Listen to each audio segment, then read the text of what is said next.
किसान आंदोलन, प्रत्येक गांव से 5 किसान करेंगे 8 घंटे रोजाना उपवास।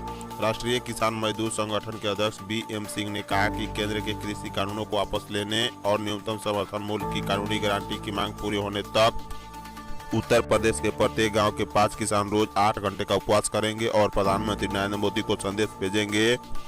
बता दें, गणतंत्र दिवस पर दिल्ली में हुई हिंसा के बाद संगठन ने किसान आंदोलन से अपना समर्थन वापस ले लिया था। बाद में रविवार को इसने 21 अन्य किसान संगठनों के साथ मिलकर उत्तर प्रदेश किसान मजदूर मोर्चा का गठन किया। झारखंड की 10,000 युवतियों को नौकरी देगी केपी मिल्स। तमिलनाडु के कोयम्बटूर स्थित textile company KP mills Jharkhand की 10,000 युवतियों को रोजगार देगी। बता दें, इसे लेकर कंपनी ने मंगलवार को राज्य सरकार के साथ MOU पर हस्ताक्षर किया। करार के मुताबिक संबंधित कंपनी युवती को टेक्सटाइल में प्रशिक्षण देकर 12,000 रुपए के मासिक वेतन पर उन्हें नियुक्त करेगी। बता दें, चयनित युवतियों को वहां रहने, खाने, मेडिकल आदि की निःशुल्क सुविधा भी दी जाएगी। 8वीं, 9वीं और 10वीं की परीक्षाएं ऑनलाइन। सरकार ने 1 मार्च से कंटेनमेंट जोन के बाहर सभी स्कूलों को कक्षा 8, 9 और 11वीं में ऑफलाइन पढ़ाई शुरू करने की अनुमति दे दी है, लेकिन छात्रों की उपस्थिति अनिवार्य नहीं होगी। बता दें, अभिभावकों की सहमति से ही छात्र स्कूल बुलाए जा सकेंगे। वहीं परीक्षाएं ऑनलाइन होगी। बोर्ड परीक्षा के अलावा स्कूलों को ऑफलाइन परीक्षा लेने की अनुमति नहीं दी गई है। सभी कॉलेज व उच्च शिक्षण संस्थानों, सभी कोचिंग सेंटर, कौशल विकास और औद्योगिक प्रशिक्षण संस्थानों में भी 1 मार्च से ऑफलाइन कक्षाएं शुरू करने की छूट दे दी गई है। पत्थलगड़ी मामला, राज्यपाल के समझाने पर भी नहीं माना आदिवासी शिष्टमंडल। पत्थलगड़ी के मुद्दे पर राज्यपाल की समझाने के बाद भी आदिवासी शिष्टमंडल अपनी जिद छोड़ने को तैयार नहीं है। बता दें, शिष्टमंडल ने राज्यपाल से मुलाकात की मगर वह असंतुष्ट रहे। उनकी जिद है कि हर सूरत में हाई कोर्ट और विधानसभा में पत्थलगड़ी करेंगे। बता दें, अल्बर्ट एक्का चौक और फिरायालाल चौक पर भी पत्थलगड़ी की जाएगी। राज्यपाल ने उन्हें समझाया और संविधान का अध्ययन करने के बाद परामर्श की बात कही, मगर शिष्टमंडल अपनी जिद पर अड़ा रहा। शुद्ध पानी घर घर पहुंचाना सरकार की प्राथमिकता। पेयजल एवं स्वच्छता मंत्री मिथिलेश ठाकुर ने मंगलवार को बाबा बैद्यनाथ की पूजा अर्चना की। पूजा अर्चना के बाद मंदिर परिसर से निकलते वक्त मंत्री ने कहा कि प्रत्येक घर में 2024 तक पानी पहुंचाने का सरकार का संकल्प है। प्रत्येक घर में स्वच्छ पानी पहुंचाना झारखंड की प्राथमिकता में शामिल है। इसके लिए कार्य कर रहे हैं। उन्होंने कार्यकर्ताओं के साथ सर्किट हाउस में बैठक की और देवघर के विकास से संबंधित जानकारी ली। आदिवासी वोटों के लिए तृणमूल कांग्रेस ने सरना धर्म कोड को लपका। बंगाल चुनाव में बनेगा मुद्दा। जनगणना 2021 में आदिवासी समुदाय के लिए सरना धर्म कोड की मांग पर समर्थन का दायरा अब झारखंड की सीमा से बाहर निकल रहा है। बता दें, झारखंड के मुख्यमंत्री हेमंत सोरेन ने इस बाबत सबसे पहले पहल की थी। उन्होंने विधानसभा का विशेष सत्र आहूत कर केंद्र सरकार को आदिवासियों के लिए सरना धर्म कोड जनगणना के कॉलम में शामिल करने का प्रस्ताव पारित कर भेजा था। इस निर्णय से जहां हेमंत सरकार का राजनीतिक कदम बढ़ा, वहीं झारखंड के पड़ोसी राज्यों में जनजातीय समुदाय के बीच उन्हें और लोकप्रिय बनाया। बता दें, उनकी सटीक रणनीति का ही प्रमाण है कि भाजपा को इसका समर्थन करना पड़ा। मार्च में 12,000 झारखंड की युवतियों को कपड़ा मिल में नौकरी। झारखंड की 12,000 युवतियों महिलाओं को कोयम्बटूर स्थित KPR मिल लिमिटेड में नौकरी का रास्ता साफ हो गया है। इसके लिए श्रम मंत्री सत्यानंद भोक्ता की मौजूदगी में श्रम विभाग और KPR मिल प्रबंधक के बीच मंगलवार को नेपाल हाउस में MOU हुआ। MOU के दौरान 10 युवतियों महिलाओं को नियुक्ति पत्र भी सौंपा गया। बता दें, इस मौके पर मंत्री सत्यानंद भोक्ता ने कहा कि करार की शर्तें के मुताबिक महिलाओं को 13,000 रुपए प्रति माह वेतन के साथ आवास और भोजन की सुविधा मिलेगी। किसानों के साथ ऋण माफी के नाम पर धोखा का भंडाफोड़। देश की राजनीति में इन दिनों किसानों का मुद्दा छाया हुआ है। कांग्रेस सहित तमाम विपक्षी दल खुद को किसानों का सच्चा हमदर्द बताने में जुटे हैं। ऐसे में झारखंड के किसानों के साथ ऋण माफी के नाम पर राजनीति और धोखा का भंडाफोड़ हुआ है। बता दें, राज्य में किसानों को 50,000 रुपए तक की ऋण माफी का ढोल पीटने वाली कांग्रेस समर्थित हेमंत सोरेन सरकार की पोल खुल गई है। कांग्रेस समर्थित सरकार की हकीकत यह है कि अब तक वित्त विभाग से राशि का आवंटन तक नहीं हो पाया है। मतलब मार्च 2021 तक ऋण माफी के मद में 2000 करोड़ की राशि खर्च करने का दावा करने वाला कृषि विभाग के पास 54 तक नहीं है। आलम कुछ ऐसा है कि अब कृषि विभाग ने 1000 करोड़ रुपए सरेंडर करने की तैयारी भी कर ली है। बरवा अड्डा में बनेगा कोल्ड स्टोरेज, कृषि मंत्री। राज्य के कृषि मंत्री बादल ने कहा है कि बरवा अड्डा में शीघ्र ही किसानों के लिए कोल्ड स्टोरेज बनाया जाएगा। बता दें, किसानों की उन्नति के लिए चेंबर ऑफ कॉमर्स का भी गठन होगा। कृषि पशुपालन एवं सहकारिता विभाग के माननीय मंत्री बादल मंगलवार को जिला परिषद मैदान में आयोजित कृषि प्रदर्शनी सह किसान संगोष्ठी को संबोधित कर रहे थे। उन्होंने कहा कि राज्य के किसानों की उन्नति के लिए फसल बीमा योजना शुरू की जाएगी। इससे किसानों को 100 करोड़ रुपए का लाभ मिलेगा।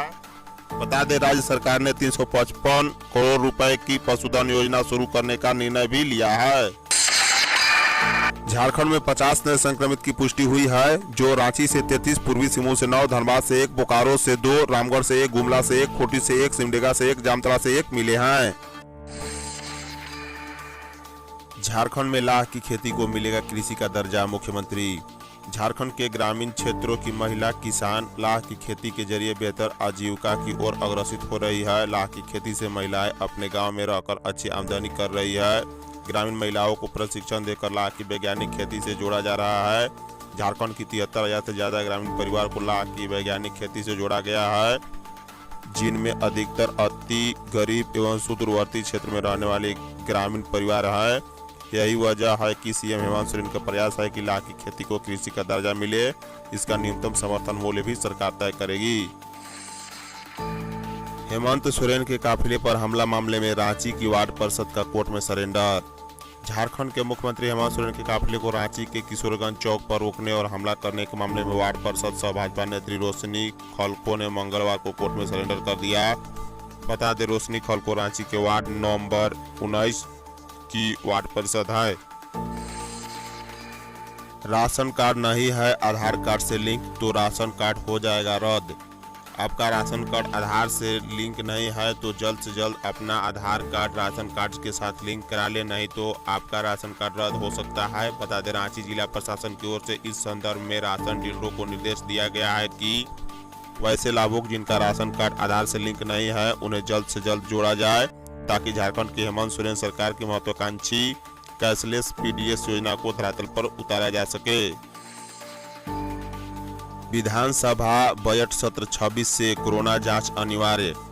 झारखंड की हेमंत सोरेन सरकार वित्तीय वर्ष 2021-22 का बजट आगामी 3 मार्च 2021 को पेश करेगी। झारखंड विधानसभा का बजट सत्र 26 फरवरी से शुरू हो रहा है।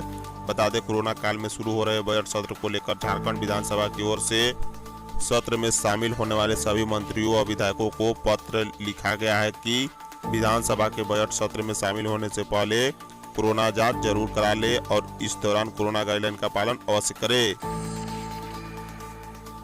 कोरोना के बढ़ते मामले को देख रांची जिला प्रशासन सक्रिय। कोरोना के बढ़ते मामले को देखते हुए रांची जिला प्रशासन एक बार फिर बृहद पैमाने पर कोरोना जांच अभियान शुरू करेगा। बता दें, सोमवार को उपायुक्त छवि रंजन ने आदेश जारी कर कहा है कि अब शहर में प्रतिदिन 17 जगहों पर कोरोना जांच कैंप लगेंगे।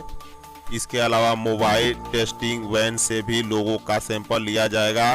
उपायुक्त ने कहा है कि हर रोज कई लोगों के संपर्क में आने वाले लोग जैसे driver, bank fraud desk worker, post office कर्मी, private courier, food delivery boy, hotel staff, नाई मजदूर, सब्जी विक्रेता तथा एयरपोर्ट व रेलवे स्टेशन में कार्यरत कर्मियों की कोरोना जांच करे।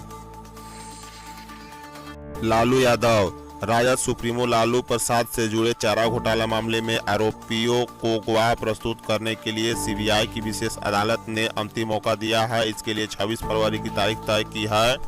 बता दें, मंगलवार को सीबीआई के विशेष न्यायाधीश एसके शशि की अदालत में सुनवाई के दौरान बचाव पक्ष ने 2 गवाही दर्ज कराई।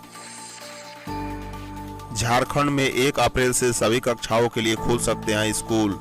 झारखंड में कोरोना संक्रमण नियंत्रण में रहा तो अगले शैक्षणिक सत्र से सभी कक्षाओं के लिए स्कूल खुल सकते हैं। बता दें, इसमें प्री प्राइमरी व प्राइमरी कक्षाएं भी शामिल हैं। स्कूली शिक्षा एवं साक्षरता विभाग ने 1 अप्रैल से सभी कक्षाओं के लिए स्कूल खोलने का प्रस्ताव गृह, कारा एवं आपदा प्रबंधन विभाग को भेजा है। इस पर मुख्यमंत्री की अध्यक्षता वाली झारखंड आपदा प्रबंधन प्राधिकार की मंजूरी ली जाएगी। आदिवासी समाज की आस्था को चोट पहुंचा रहे हेमंत सोरेन। विश्व हिंदू परिषद के केंद्रीय महामंत्री मिलिंद पांडे ने कहा है कि झारखंड के मुख्यमंत्री हेमंत सोरेन वनवासी समाज को दिग्भ्रमित कर उनकी श्रद्धा को तोड़ने का काम कर रहे हैं। हेमंत सोरेन का बयान देशभक्त व धर्मनिष्ठा वनवासी समाज की आस्था व विश्वास पर चोट पहुंचाने वाला है। विश्व हिंदू परिषद उनके इस बयान की तीव्र निंदा करती है। पेट्रोल डीजल के दाम में वृद्धि के खिलाफ झामुमो निकालेगा 1 मार्च को मशाल जुलूस। राज्य की सत्ताधारी party Jharkhand Mukti Morcha petrol diesel की कीमतों में उछाल का विरोध करेगी। इसके लिए पार्टी ने व्यापक रणनीति बनाई है। झामुमो के महासचिव विनोद पांडे ने बताया कि 28 फरवरी को झारखंड के सभी जिला मुख्यालयों में मशाल जुलूस निकाला जाएगा। इसके बाद 1 मार्च को झामुमो के कार्यकर्ता धरना प्रदर्शन कर विरोध दर्ज कराएंगे। लाह की खेती से 73,000 ग्रामीण परिवार को लाभ। झारखंड के ग्रामीण क्षेत्रों की महिला किसान लाह एवं लाह की खेती के जरिए बेहतर आजीविका की ओर अग्रसर हो रही है। महिलाओं अपने गांव में रहकर ही अच्छी आमदनी अर्जित कर राज्य में लाह उत्पादन के आंकड़ों में सकारात्मक बदलाव ला रही है। राज्य सरकार द्वारा अत्याधुनिक प्रशिक्षण के जरिए ग्रामीण महिलाओं को लाह की वैज्ञानिक खेती से जोड़कर आमदनी में बढ़ोतरी के प्रयास किए जा रहे हैं। धन्यवाद।